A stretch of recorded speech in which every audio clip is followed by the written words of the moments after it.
Hello friends, I am सी वर्मानगा। ध्यान से सुनना सर। इससे पहले मैंने आपको जीएसटी के 6 मॉडल टेस्ट पेपर के केस सिनेरियो और एमसीक्यू करवा दिए। 7th 8 2 बचा सर, बस इसके बाद अपना खत्म हो जाएगा मॉडल टेस्ट पेपर का केस सिनेरियो और MCQ. Let's start, time waste नहीं करते। बाकी सर ये प्लेलिस्ट वगैरह मैं आपको सब शेयर कर दूंगा, उसकी टेंशन ना लो। व्हाट्सएप और टेलीग्राम ग्रुप में ज्वाइन रहना बस। Based on the fact of the case scenario given above, choose the most appropriate answer. ठीक है भाई, देखो क्वेश्चंस क्या है, 3 ही क्वेश्चन है। Which of the following persons are liable to pay GST under reverse charge in respect of the GTA services provided by Purva Logistic in the PEP of the preceding financial year? देखना पड़ेगा, reverse charge वाली कहानी है। ठीक। Transportation of dash by the Purva logistic is exempt from GST. ये तो हम बिना ऊपर पढ़े भी बता सकते हैं कि डिफेंस इक्विपमेंट, ऑर्गेनिक मैन और यही दो तो एग्जेम्प्ट होता है सर। ये तो हम ऊपर बिना पढ़े भी बता सकते हैं। What is the time of supply in respect of services provided by Purva Logistic to Bama Steel Private Limited? देखो ऊपर पढ़ते हैं अब। Purva Logistic का GTA is registered under GST. It did not exercise the option to pay GST itself on the services supplied by it in the preceding financial year. खुद नहीं पे करूंगा बोला GTA वाला, याद रखना। खुद नहीं पे करेगा मतलब रिवर्स चार्ज में चाहता है सामने वाला पे करे। It provided goods transport services to the following person in the Feb of the preceding financial year. ठीक है। Kunal trader and unregistered partnership firm. Sir partnership firm registered हो अनरजिस्टर्ड हो इससे कोई फर्क नहीं पड़ता, रिवर्स चार्ज आ जाएगा। Mister Amar, a casual textile person who is not registered. Casual textile person registered होना चाहिए, इसमें नहीं आएगा सर रिवर्स चार्ज। अगला small trader cooperative society registered under society registration act, ये भी रिवर्स चार्ज में आ जाएंगे। स्पेसिफाइड रेसिपिएंट तो हमसे तो पूछा था ना, पहले क्वेश्चन तो यही पूछा था। तो कुणाल ट्रेडर आ जाएगा, स्मॉल ट्रेडर कोऑपरेटिव आ जाएगा। तो हमारा ऑप्शन हो जाएगा sir C, first and third. आगे देखो, ये वाला पार्ट तो हमने बता दिया, डिफेंस और रेलवे इक्विपमेंट्स वाला। ठीक है। Purva logistic expresses the option to pay GST on services supplied by it at the rate of 12% from April. ठीक है, 12% अप्रैल मतलब इस साल वो फॉरवर्ड चार्ज चलना चाहता है। It provided GTA services to Bama steel private limited on 1st अप्रैल, issued an invoice on 5th May, payment was received on 6th May। पहली बात की सर, क्या आपको ये याद है सर्विसेज के केस में हमें 30 डेज के अंदर इनवॉइस इशू करना होता है। सर क्या इसने 30 डेज के अंदर इनवॉइस इशू किया? नो सर, 1st अप्रैल से 5th May है सर, 30 डेज के अंदर इनवॉइस इशू नहीं किया।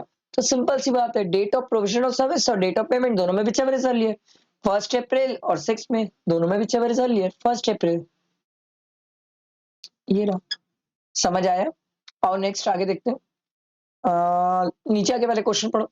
All the amounts given are exclusive of taxes wherever applicable. All the supplies referred above are interest rate unless specified otherwise.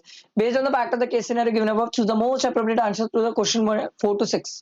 Compute the taxable value of the supply of canteen services provided by Chanchala. देखना पड़ेगा ऊपर। Maximum time permissible for rectification of error committed in a monthly return of June. ये तो हम बता सकते हैं बिना ऊपर पढ़े भी sir, 30th November of the next financial year। ये तो ऊपर बिना पढ़े ही बता सकते हैं। Determine which of the services provided by Chanchala and her hospital is exempt. ये हम बिना पढ़े भी बता सकते हैं सर कि plastic surgery to enhance beauty ये टैक्सेबल होता है। एम्बुलेंस सर्विसेज एग्जेम्प्ट है।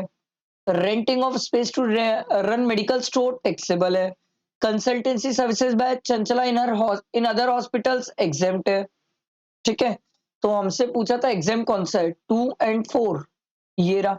बाकी ऊपर केस सिनेरियो भी पढ़ लेते हैं सर, इसीलिए बोलता हूँ पहले क्वेश्चन पढ़ा करो। कई बार क्वेश्चन पढ़ के ही आंसर आ जाते हैं, ऊपर केस सिनेरियो में ढूंढना नहीं पड़ता।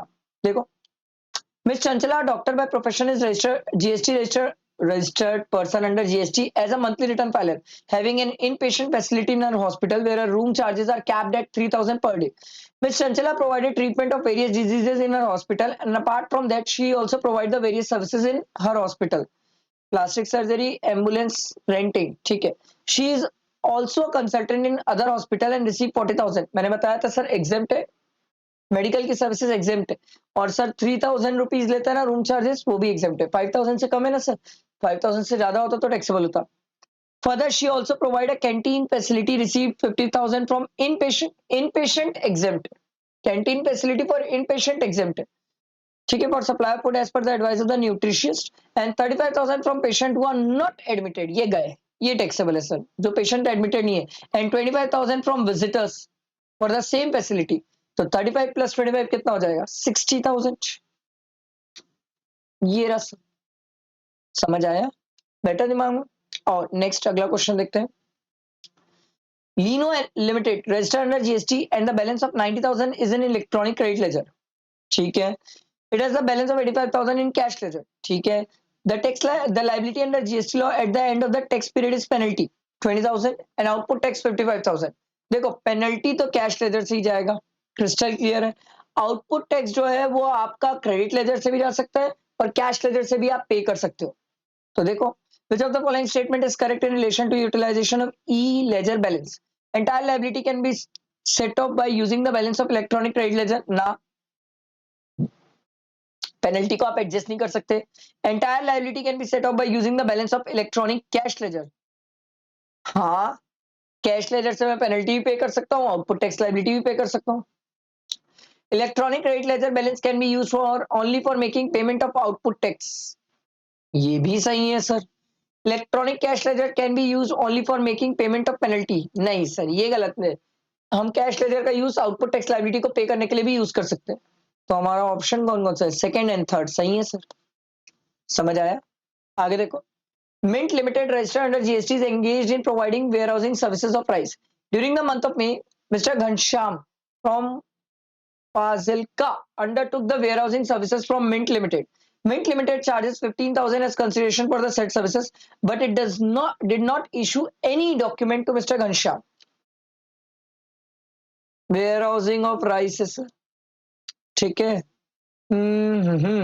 What is the most appropriate answer to the given question?